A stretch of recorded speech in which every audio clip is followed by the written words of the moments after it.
இழப்புங்கிறது லைஃப்பில் எல்லாருக்கும் இழப்புங்கிறது ஒன்று வரதான் செய்யும். இழப்பு வராமல் இருக்கிற மனிதர்களே இல்லைன்னு சொல்லலாம். ஆனால் இழப்புங்கிறது எப்படிப்பட்டது? யாரோட இழப்பு? அது அவங்கள எந்த அளவுக்கு பாதிக்குது? அவங்களே உலகமாக நினச்ச ஒருத்தவங்க நம்ம கூட இல்லை அப்படிங்கிறது, அந்த மாதிரி ஒரு இழப்பு, அதிலிருந்து எப்படி மீண்டு வர்றது?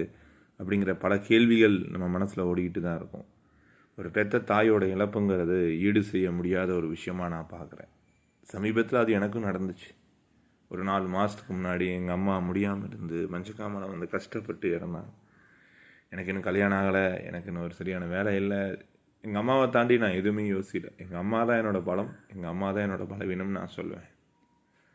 இதுலேருந்து நான் எப்படி மீண்டு வர போகிறேங்கிறது காலம்தான் பதில் சொல்லணும். எங்கள் அம்மா சொன்ன அந்த ஒரு வார்த்தை தான், தாங்கிறதுக்கெலாம் தைரியம் வேணாம், வாழ்கிறதுக்கு தைரியம் வேணும் அப்படின்னு சொல்லுவாங்க. ஸோ அந்த இழப்புலேருந்து எப்படி ஒரு அம்மாவோட இழப்பை ஈடு செய்ய முடியாது தான், ஒரு அம்மாவை ரீப்ளேஸ் பண்ணவே முடியாத ஒரு விஷயந்தான்.